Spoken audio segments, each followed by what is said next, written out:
What if your inner narrative, the voice that you hear, the words that you hear, were actually your built-in bestie? How would that change the way that you move through the world, the way you reach your goals, the way you feel in your life? In today's episode, I am having a beautiful conversation with my co-coach, Brigitte Arnett, and we're diving into the exact step-by-step of how to have such deep awareness around your inner narrative and the absolute positive changes that are about to happen for you because of this one shift. Bridge, what is inner narrative work and why is it so important? It's only my favorite thing in the whole world to talk about and to share with people, partially because it's something that I almost never see people addressing when we talk about nervous system and personal expansion and growth and development. For me, what I have found time and time again is it is a missing piece for our clients, for the people who've tried it all, they've done it all. They're like, I've done the nervous system work, I've done the tapping, I've dipped my face in ice water, I've done all the tools, I've been on this journey for years and years and years. And they come with a handful of tools and they still aren't having the results or the growth that they want. And time again, in those situations, what I find is a harsher critical inner monologue that is pretty much 24/7 triggering a stress response from the nervous system. And really what it is it presents differently with each individual experience. Some people hear it like an actual voice. Some people hear it nonstop. Some people, it's more of a sensation or an energetic experience, an emotional experience. But basically, it is the internal tone of the conversation that goes on within your own mind. And what I found time and time again is that most people are walking around with a chronically critical, harsh, or unkind inner monologue. And it creates a tremendous amount of stress and pressure. And how does that show up in the body when the mind is chronically kind of pressurizing, adding judgment, shoulds, needs, have tos? Yeah, so it shows up in one of the stress responses. So you have a nervous system response that's going to respond to fear or unsafety with either fight, flight, freeze, or fawn. You're going to go into one of those responses. A lot of the time, this, for me personally, shows up as a fight response. If you think about it, if your inner monologue is kind of a bully, or they're harsh, or they're unkind, or they're constantly, kind of poking and prodding at you in this way, if you imagine there's a person standing in front of you speaking to you in that way, like, why did you do that like that? Why did you make that mistake? You should be doing it like this. You should be doing this like that. What's wrong with you? You can't even get up and go do the thing you said you were going to do, right? If someone was standing in your face speaking to you in that way, you can imagine how you would respond, right? You could have fight energy come on where you get hot in the chest and your arms get really energized and you're like frustrated, irritated, reactive, responsive. Or, some people have more of a fawn response to that type of bullying where they're like, I'm just going to sort of shut down and Mine try would be to embarrassment and like shame. shame, Yeah, right? And shame is very low the on the lowest. spectrum of emotional experience, right? And it's associated with like freeze, shutdown, collapse. And so if you think about it in that way, it feels internally as if you were having that voice outside of you speaking to you in that way and you're having that response. It's sort of a back burner low level stress response. And if you have a 24/7 critical inner monologue, you're having a 24/7 stress response. And it is very difficult to move and grow and expand in a way that feels safe and good from that space when you if that hasn't been addressed. I want you to give me an example of take me back, Bridget, 15 years ago, 10 years ago. What was the inner monologue for you? What did that sound like? Well, part of why I'm so passionate about this is because I have lived the entire spectrum. Myself as a teenager, young adult, my inner monologue was pure self loathing, pure disgust. And my outward experience really was reflective of that. There was a tremendous amount of self destructive behaviors and tendencies. And my external reality was a mess that really kind of matched that, right? And so at some point, I received treatment and help and support, and I healed a little bit, right? And it goes for me, it's been a some odd year journey of healing from the lowest of the low, right? And then it kind of went into tolerance, right? Like not actively self-loathing, but it would be situational self acceptance, right? And sort of moving in that direction. And then it kind of goes into like a neutrality where it's like, I'm just not going to be an asshole to myself today, right? I'm just going to try to reframe every time that temptation comes up. And then it goes into some level of compassion. We talked about this on one of our other episodes where for us it was our children and feeling that deep, deep, deep love for our children and the way that they came into this world just so worthy of so much love. That was a bridge for me from that sort of neutrality into compassion of like, I'm a human being and I came here innocent and worthy of love too. And then from there, it kind of goes into where I am most of the time, not all the time, most of the time now is self compassion and genuine love for myself as a human being.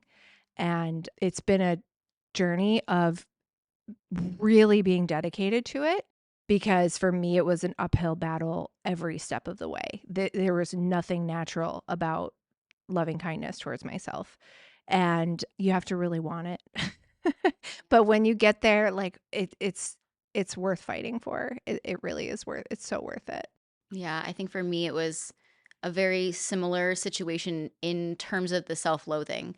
I mean, there was like years I couldn't even look in the mirror without crying. And people were like, "Oh, yes, do mirror work." And it's like, and I'll be the first one to tell you that's going to feel pretty uncomfortable if, but it, like you said, it is the most amazing thing once you get to the other side of it, and it's worth doing. It's worth committing to.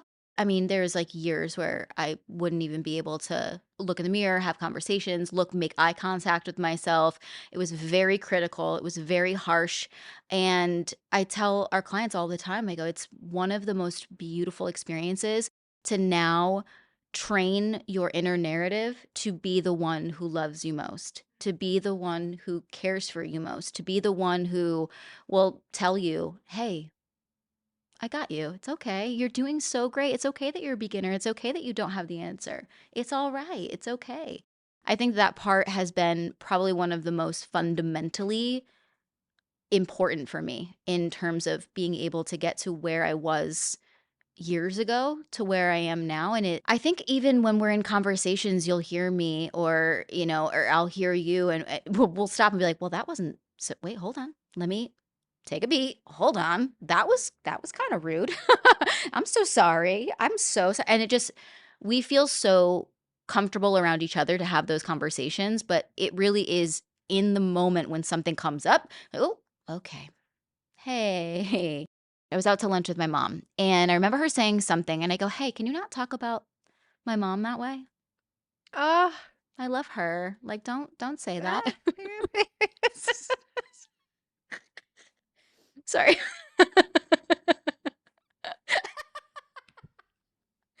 Okay. Jamie. I just that one hit you. Ah, Sorry about that.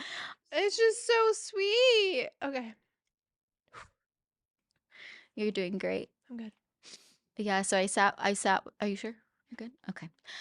I sat with her there's a lot of times where, she's still working on that aspect of and a lot of times it'll come out and I'm like, "Ooh, ooh, I love you. Stop, please." But, I think that's I do it, I even do it to Nick sometimes. He'll be like very harsh or critical and I'll say the exact I'm like, "Can you stop? I stop talking to the person I love like that. You don't That deserve is that."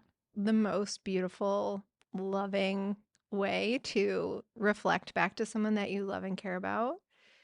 And such an invitation. Like that feels like a warm hug, right?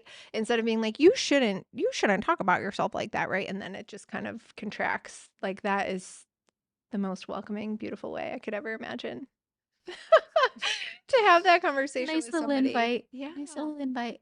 And even just like inviting to mirror that back, like, "Hey, let's not talk about the person I love like that." Yeah. I mean, obviously, it takes time to even get to a place, with your process, even getting to the place of neutrality around being okay, because of talking to ourselves that way, because there was just years that I was punishing myself for not being the way that I thought I should have been or should have achieved or should have looked, and it was, just this constant, battle of sadness and frustration and anger towards myself all the time. I think the moment that changed for me, 'cause there comes a moment when you recognize, "Hey, this doesn't feel good." And I remember going on kind of more of the process of learning about the subconscious and learning about the body and learning about how the nervous system works and how it pairs. And I was on a journey of healing. And I think that there was a moment when I decided that I think it honestly may have not even been a moment I decided. I think it was a more of an awareness piece for me of, wow, that's very harmful. I think I just became so cognizant of it in one moment. I was like, wow, that is the meanest thing. It was probably around the time that, if I'm thinking about it, probably the time that Charlotte was born. Yep. I think that was probably around the moment that I became a little bit more aware of it, of how it was just constantly sending me into this space of shame and frustration. Well, and Yeah. I think, most people that we have this conversation with, it's like they would never dream of speaking to another human being in such a way.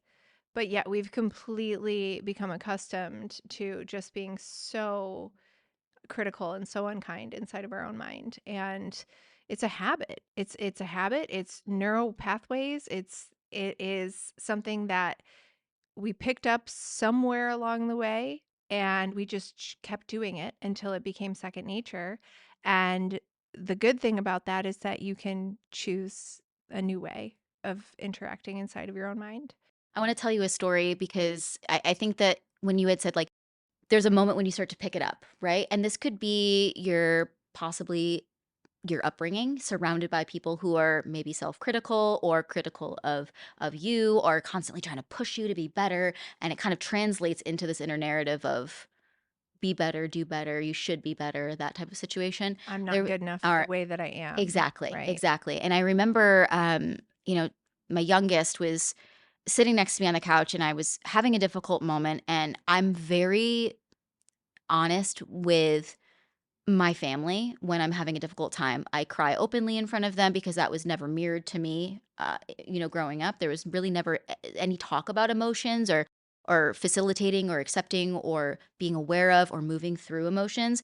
And so when I have these emotions, it was really beautiful because I had this moment where Lily was sitting next to me, my youngest, and I was crying, and Lily came and sat next to me, and they put their hand on my heart, and they're like, "Mama, breathe.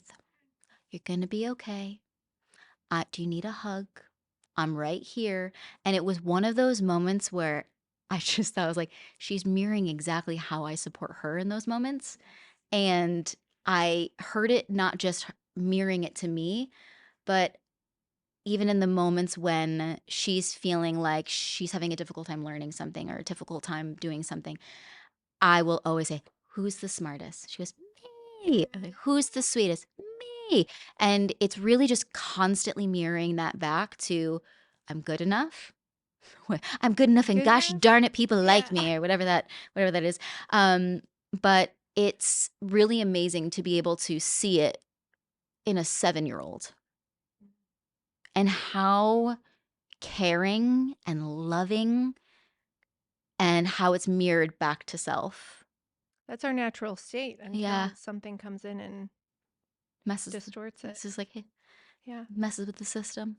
But I think you had said it's a habit. So when you think about all of the ways that you get up and you roll over on the same side of the bed, or you brush your teeth with the same hand, right? It's the same thing. As It's a habitual process, and when you recognize it, when that awareness starts to kick in, you recognize that I don't even think I realized how that was actually playing into every season, every phase, every goal, every way that I was seeing myself, and how detrimental it could have been and has been. And it's a daily choice of choosing it differently.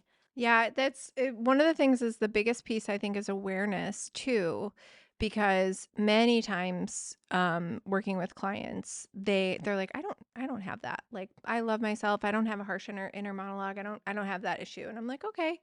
We dive a little bit deeper and a little bit deeper, and ultimately they're still operating from a pressure cooker and this feeling of should. So Mhm. I Can you give should me an example of what that be looks like? here. Yeah, so it would be like, they're doing something or they're creating something or they have a goal or whatever. And it's sort of this inability to enjoy or celebrate or fully absorb the moment for what it is, because there's always this, well, I should be more. Like you were saying, I should be greater. I should have done more. This should have done better.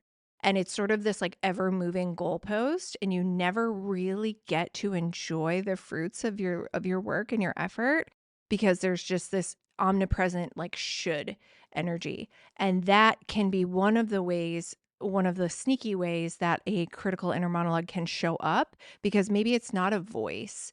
Maybe it's just this unrelenting pressure of never being enough, or never doing enough, never being good enough. And that in and of itself is an inner monologue tone. It's a tone, right? And so in those cases, the goal is, again, we're moving away from the pressure cooker energy, which that inner monologue being harsh or unkind or really motivating from this space of, getting out of the fire of I'm not good enough the way that I am. And that activation and that motivation is coming from a fear response. It's coming from a survival response in the nervous system, because we're afraid, because we're not safe, right? And so you're moving in that direction. And when you move from that space, you're not fully present and you're not fully able to enjoy the sweetness of your life as it comes moment to moment. So that would be sort of an external clue for me. It's like the ever moving goalpost and never enough itis, right? Like nothing's ever enough. Nothing ever like fills that void. That in and of itself can be an inner monologue issue too. Like that inner expectation. Yeah. What do you feel like for you has been one of the most challenging or more present inner narrative loops or conversations that was very, very present for you? Yeah, my biggest core, I ultimately dialed it down to this core essence of mine. Actually is like a very specific, is I'm a piece of shit. And I don't know why it had a swear word in it, because I don't know when I picked it up, but that was really the core belief that was driving the mouthpiece of the inner narrative.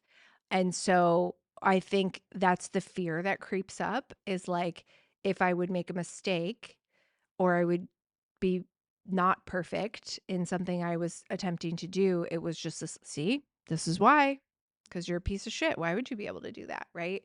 And so it's kind of this like constantly being like, whoa, whoa, whoa, whoa. I'm not a piece of shit. Like, right. And it's exactly like you said, it's like you're re parenting yourself, and you don't have to use that language, but like you're healing yourself moment to moment to moment with the way that you're responding to that initial impulse, right? So the impulse is sort of second nature because of the way it's become a habit. But after the fact, when we have the awareness of, oh, there's something harsh here, there's something that feels icky going on here, there's something unkind happening. It's right, hands on the heart, deep breath, full presence. I like to kind of call it the three C's of working with a harsh or critical inner monologue or inner part, which is a distilled version of the 8 C's from IFS. But so it's going to be curiosity is the number one thing. We're building a bridge, and curiosity is I want to know. I want to know what's going on in here. And that immediately softens the energy and creates like an open conversation. And then it's compassion. So it's I care, and I'm going to act in a way that means I care about myself. I care about what's going on in here. And then connection, which is you're not alone. So even though it's me and me, it's me holding me, right? And connecting with the parts of myself that are still really struggling and still really dealing with this fear and this pressure and this meanness. And so, stepping into those three things and then inviting in that energy of what's really going on here. right? How can we connect? How can I get curious? How can I have more information? And then connect with myself and then bring myself back into the now and create safety in that moment over and over and over and over each time the opportunity presents itself, right? And you're doing this in real time. This isn't something where you're like, I'm just going to have a loving inner monologue. Check, check, right? It's like Going down the checklist, when you're all the stressed, boxes. it's going to get louder. When Mhm. things are hard, it's going to get louder. When you're When you're expanding, oh, that's the it's biggest going one to for our get clients. It's gonna louder. get so loud. Oh my Yeah, god. and it's like that practice of Mm. every single time. Exactly like you showed. It's like, "Whoa, we're not doing that today. What else can I Mm. choose in this moment?" Mhm. It's interesting because especially in expansion is when it gets really, Super. really loud. I've historically seen it with our clients around week 6 where there's is I would say probably week 5, week 6. It's like it's when that original like yes, yes, oh this feels good, and then all of a sudden it's like the body signals, oh we're changing, we're changing, we're changing. Please, oh wait, wait, wait, and it will come up as like thought loops or just almost just this nagging. Mm. It's like incessant, and It gets real it gets creative. really The voice gets it's creative. so fascinating because I've seen it again and again and again. Actually, it just recently happened to me where we onboarded, some new people onto the team, and there was this voice that popped up, and it was so interesting because I was like, "Wow, that's not yours. Hello. That's fascinating." It was like, "You're gonna fail. You're gonna fuck up. You're awful." And I was like, "Whoa." I was like, "I haven't heard that one in a while." That was like that Hitting was a new level. and, yeah, because it was it was a new integration of expansion, and the thought came up, and I immediately did exactly I was like, "Ooh, interesting. Interesting." I didn't buy into it for a second because I've been doing this work for, years and years and years, right? And I was so aware of the fact that this is exactly what was happening was, "Hey, I'm just gonna try to keep you exactly as you are." And I was like, "Hey, no, you're fine. I love you. You're okay." And I always like to say too, when people are ready to invest in a program or invest in education or invest in even a car or a house or some kind of what is perceived as a larger investment, and the voice comes up of no you don't, no you don't, and that is always a clear indication of the body asking for reassurance, the body asking for safety. Please tell me I'm okay, right? I always like to think about the doubt that comes up or the fear that comes up, like a younger version of myself either having a temper tantrum or a younger version of myself who's scared and is just asking me, "Are you sure? Are we okay? Can you tell me I'm going to be safe doing this? Like, can you give me a little bit more love, a little bit more encouragement to recognize that where you're going and where we're headed is okay because this is new. I've never been that version of myself." And when you're coming and meeting a new version of yourself and meeting the edges of yourself, the body's going to get real. I love that you said that. It's like the body gets real creative. The It's voice is so kind of like, creative. whoa, hey. But when you're used to it, it becomes the reason you stop. It becomes the reason you don't move forward, the reason you don't change, or the reason you don't invest because you believe the thoughts. You buy into You and it. buying it? Yeah, you buy into it. It's Yeah. number one thing that we hear, especially when there's someone who is ready for growth, and I've seen it time and time again in the DMs, in emails, on sales calls. I'm just so afraid. I have so much self-doubt. It's like, welcome to being the most perfect, normal human I've ever met in my whole life.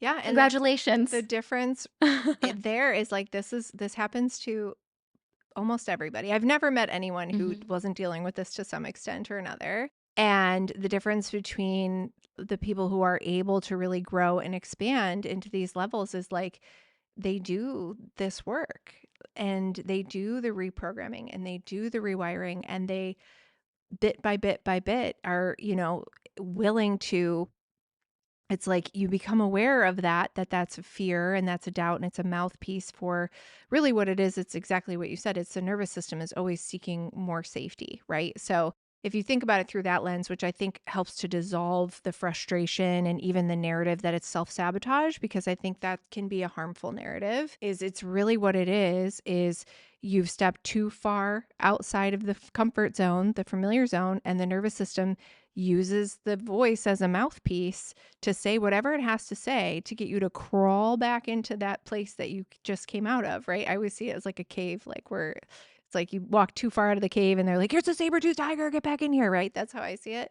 And so it's like you went too far out. And so it's doing whatever it has to do to get you to come back, right? And so the moment to moment choice there is like, I hear you, I see you. Like you said, it's probably some scared version of you that has a need that can be met. And when you meet that with the curiosity and the compassion, then you can move through it and not take the bait and not buy into the voice piece, the mouthpiece that's saying all these really scary things. And you can just say with love, thank you. Thank you for trying to keep me safe. Thank you for doing what you do, which is your number one job is safety. I see you. I get it. And I'm in charge and I'm moving in this direction. And that is the internal mindset work that enables people to continue to grow and expand versus when we do buy into it and we do, and it happens to all of us. It happens to me still, right? Where it's like maybe I'm like the little voice just chimes in about traveling or doing something or anything unknown, right? It just gets loud. And I'm just like, okay, I see you, I hear you, and this is what we're doing. We're moving forward anyway. Like, thank you. And right.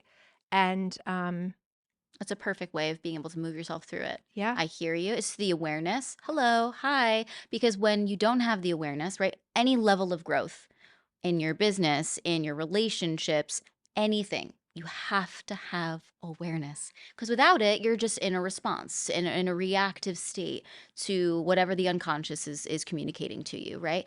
And so in that moment, there's the awareness, the pausing, the curiosity, okay, and then the connection and the care and being able to walk yourself through it. I actually just recently had it. You were just saying with travel. This happened yesterday, I believe. I was traveling with Nick, and we were go out and about, going running errands and things of that nature. And he had said, "Hey, I know that you're planning to drive to New York for production, and I think that there's supposed to be a rainstorm, so maybe taking the train." And here I'm thinking, we're gonna be production 2 days. I normally know how to drive there, and then I gotta park somewhere, and then but if I take the train, where do I go into? And then I could feel my body starting to get scared. that's exactly what happens to Yeah, me. I could feel my body getting scared, and it felt unpredictable. It's like I don't know my next step. I don't know where to go. And you could see Nick being like, "Okay." And I was like, "I think I'm just a little nervous because," and I had stated exactly, "When I drive there, I know exactly what time I need to leave. I know exactly where it's predictable. I know how to do that." And then he was like, "Well, you know what? Maybe the rain's maybe I mean, you've driven in the rain before. Maybe it won't be so bad." I was like, "You're probably right." And I think with it being a larger production and us being there for more days, I think I need to eliminate extra stress. I think I'm just gonna drive right now. Open to it in the future if it's a one-day thing. But right now, this feels as what feels most supportive for me to be able to get there, to do the thing, to be level, and to not worry. But the awareness was really, really interesting. And then being able to like take care of myself and recognize it and then be able to move forward. I actually really want to talk about some of our client wins on this. I mean, where do we even start? Hundreds, hundreds of them. I really So want to many. talk. It's honestly one of the most magical things because you can see the changing the changes happening so quickly. All of a sudden they reach out, and I have, and you do as well. I feel like people who have been in this space and do this work, you recognize that every word coming out of your mouth is a direct indication of what's happening unconsciously within your belief system. And I can read a comment, I can read when a client reaches out what's actually coming up for them and supporting them in real life time. I can see the judgment, I can see, and it's they're not aware of it yet. Yep. And then I say, I'm going to invite a language change here. And then let's see how that feels. I'm not even going to I'm not even going to like try to give support on the actual thing yet. Yep. We're just going to change the language. And immediately they're like, wow.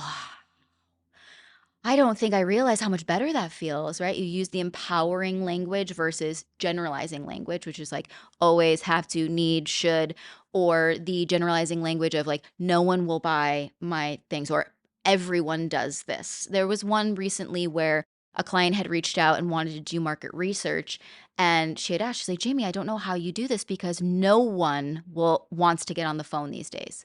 No one. And I said, actually, Yep. I think anyone would want to talk about themselves for 2 seconds, about their being heard by someone, listened to, cared for, and she was like, "Oh, wow, I never really thought about it that way." And it's just the opening Yep. of new language, and you can imagine when there's opening of language within your own self, the body relaxes, Everything relaxes. possibility expands. Yeah. And that one piece has been monumental for our clients. It's the thing that changes everything. Like I said, we have a lot of people who have been in this work. They've been in the game. They know they've been in the business I've for a done all long the time. I've done things. all the things.